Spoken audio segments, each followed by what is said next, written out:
Assalamualaikum warahmatullahi wabarakatuh. Selamat berjumpa lagi.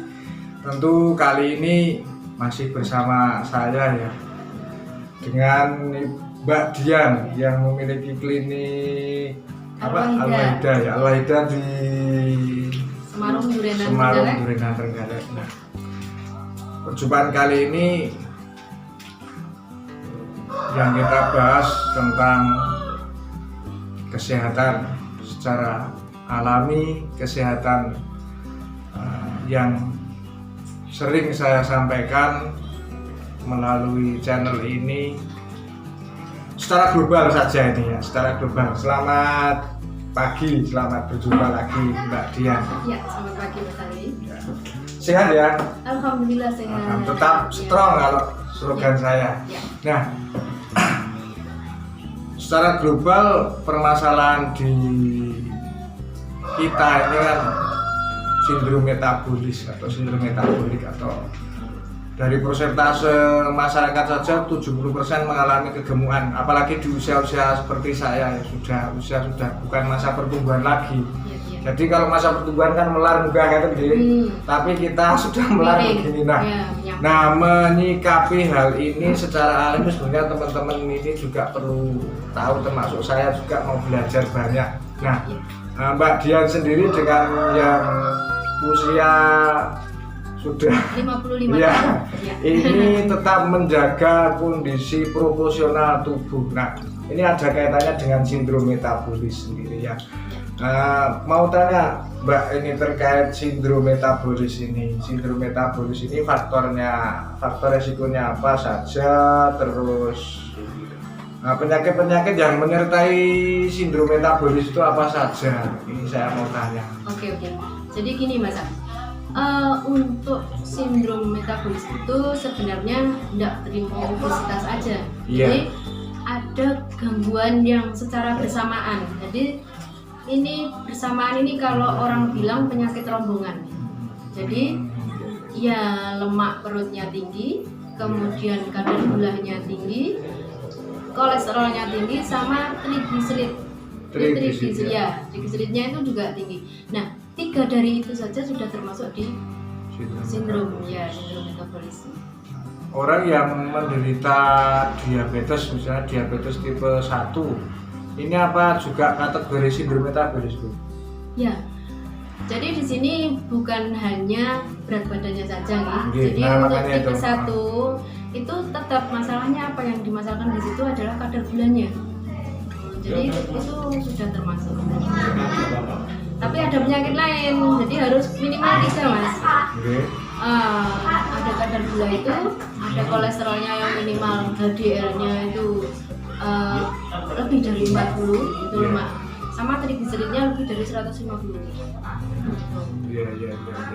Terus kriteria seseorang yang terkena sindrom metabolis, terus orang-orang yang punya resiko sindrom metabolis itu siapa saja? Iya. Jadi ini bisa menyerang siapa saja. Kalau ditanya kriterianya, ya kriteria seperti yang saya sebutkan tadi. Yang lingkar pinggangnya atau perutnya buncit ya, lingkar pinggang itu untuk laki-laki 90 cm misalnya. Jadi 90 cm ke atas. Maksimal 90 ya. Kalau untuk perempuan 80. Waduh, ini saya pastinya lebih dari 90 ini. Nah, ini ada yang lain apa enggak gitu kan? Ya. Ada minimal 3. Ya, dari 5 1, tadi, ini lingkar perutnya itu ya. Kemudian kadar gula saat puasa ini lebih dari 110.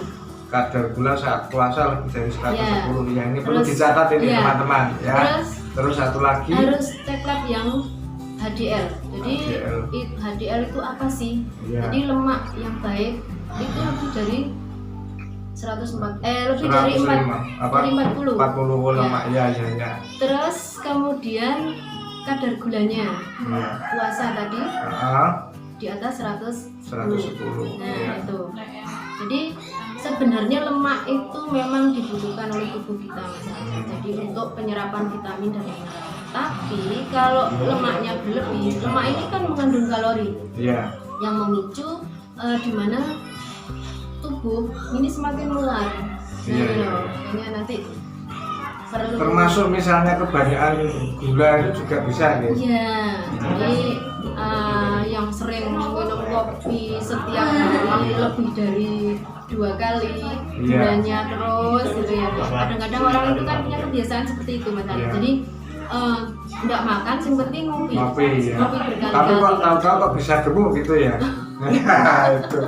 Nah, Ya. terus ya ini terkait ini arahnya ke gemuk tadi, ke gemuk atau obesitas. Nah, Ya. obesitas sendiri apakah ini termasuk penyakit, Bu? Mbak. Apakah termasuk penyakit obesitas ini? Yang dimaksud dengan gangguan kesehatan sama penyakit itu bedanya apa sih Mas Ali? Ini saya ganti bertanya ya. Ya, kalau gangguan kesehatan itu yang jelas kalau kondisi tubuh itu tidak enak rasanya, berarti kan rasanya tidak sehat. Itu saja. Kalau saya ya, kok misalnya terasa tidak enak itu mungkin berat atau mungkin itu pegel-pegel, bangun tidur pegel-pegel saja kan sudah itu termasuk gangguan kesehatan. Ya. Nah, kalau penyakit disebabkan oleh Dia dari gangguan itu tadi. Kan gitu. kalau secara spesifik gini, suatu penyakit itu biasanya disebabkan oleh virus, bakteri, jamur dan apa. Nah, kalau gangguan itu sekedar gangguan yang menyebabkan kita tidak sehat, Tidak nyaman lah tidak istilahnya. nyaman. Ya. Jadi sama nih, hampir sama. Ya. Pernyataan sih gimana?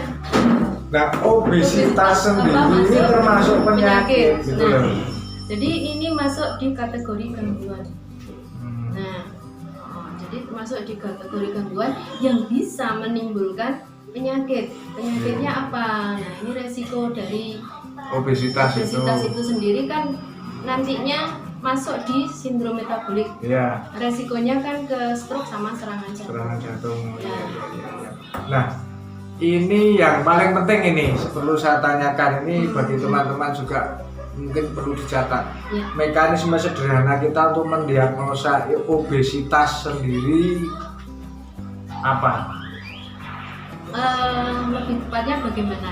Jadi kita mendiagnosa seseorang ini kena obesitas Nah, gitu. nah ya makanya pertanyaan lebih tepat bagaimana? Ya. Karena kita akan menerangkan cara.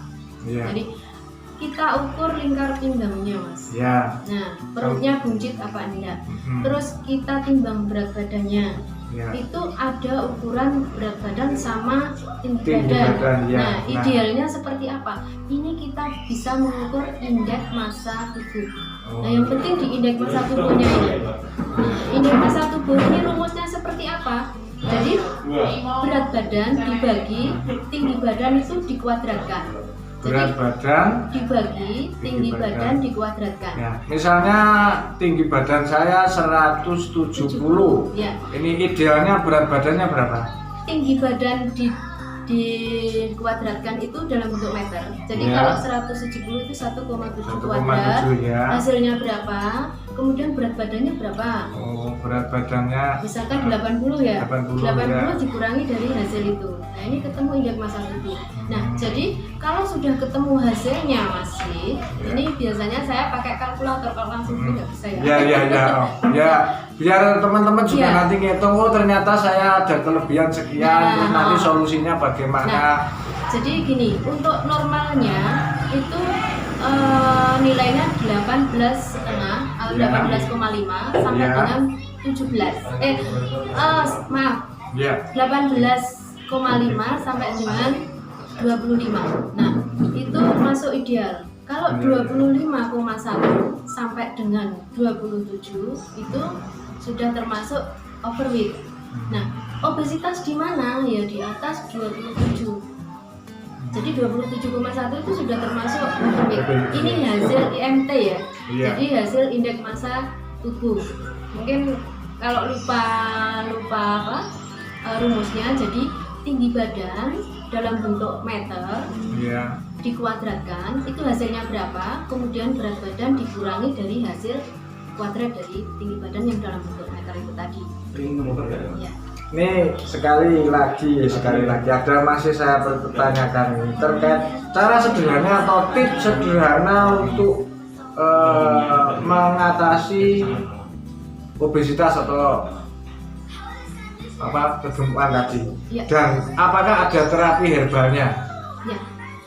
Kalau di produk kita memang ada, Ya. tapi harus dibarengi dengan kurangi konsumsi gula, olahraga teratur, kemudian ini teraturnya bagaimana olahraga itu? Kita kan sering bilang olahraga teratur gitu, tapi Oke. yang seperti apa? Nah ini olahraga yang lakukan setiap hari itu 30 menit saja, tidak perlu lama-lama. Nah, kemudian kurangi konsumsi gula, sama sehabis makan tidak boleh langsung tidur, minimal setelah makan itu 2 jam baru boleh tidur. Gitu. Nah, ini ada pertanyaan yang saya ini cukup sulit ya sebenarnya. Pertanyaan ini mungkin cukup sulit juga, tapi minta ini konsultasi ya. Saya memiliki pasien itu diabetes, tapi berat badannya lebih, istilahnya tidak seimbang. Orang kena diabetes tapi berat badannya lebih. Beliaunya itu pengen seimbang lah, istilahnya ya pengen turun dari berat badan, walaupun dia itu memiliki diabetes. Nah, ini yang kadang-kadang menjadi sulit.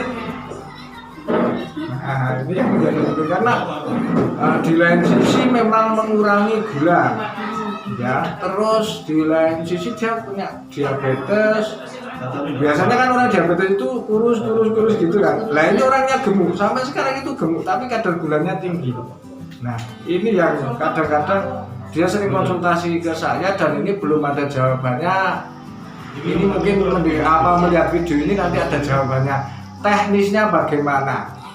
Oke, jadi kalau untuk penderita diabetes itu kan kita lihat dari riwayatnya dulu. Ya. Keturunan atau dari faktor luar. Ya. Dan untuk obesitas pun, yang gemuk pun, Ya. itu juga kita lihat riwayatnya. Riwayatnya ya. Gemuk atau beliau sendiri yang gemuk. Ya. Nah, kalau di sini Mas Ali, jadi untuk diabetes itu sudah pasti pola makannya yang keliru kalau faktor luar ya. Ya. Nah, dari pola makan yang keliru akhirnya menimbulkan obesitas. Nah ini gampang kan, diatur aja dietnya.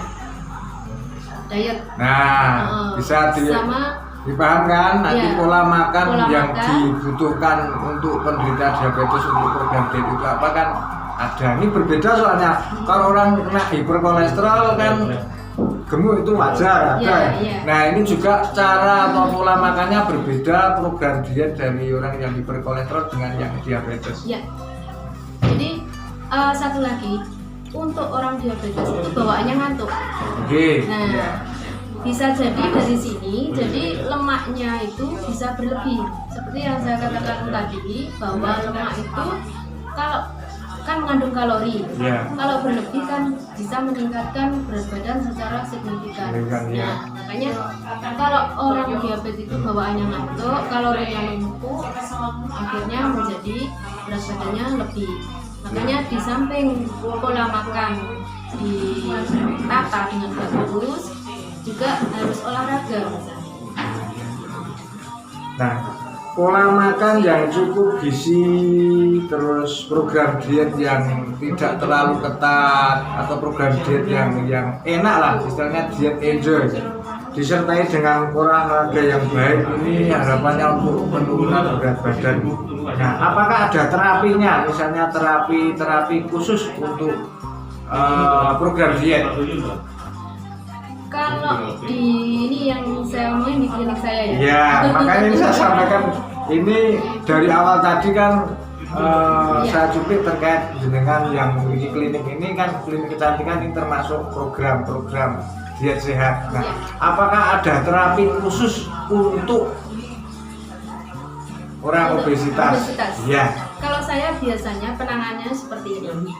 Jadi di samping pola makan, jadi banyak sayur, banyak buah. Buah ini makannya sebelum makan. Jadi konsumsi buah sebelum makan. Ini. Dan sarapan pagi itu penting. Ini sebagai rem. Jadi kalau kita sudah sarapan, biasanya kita enggan untuk makan yang lain. Nah, jadi terus ada senamnya. Nah, ini senam giro namanya. Ya, senam hero. Nanti ada season tersendiri video untuk senam hero di season selanjutnya enggak. Suatu saat nanti mungkin ya kita diberikan kesehatan semua, kita sehat, nanti akan ada tips-tips yang selanjutnya ya. Ini senam hero ya yang belum pernah tayang ya. Iya, Nah, belum tunggu saja tanggal mainnya. Oke. Ya. Nah, sementara cukup sekian dulu, ada waktu sebentar terkait kita bahas setelah tentang sindrom metabolis, semoga bermanfaat. Nah, hal yang paling penting dan yang sangat menyenangkan di masa sulit pada saat ini adalah kesehatan yang prima, istirahat yang cukup, rezeki yang melimpah, teman yang baik, sahabat yang baik, keluarga yang selalu cinta. Maka mari kita jaga kesehatan kita jaga teman kita, jaga keluarga kita, dan jaga cinta kita. Demikian saya sampaikan. Assalamualaikum warahmatullahi wabarakatuh.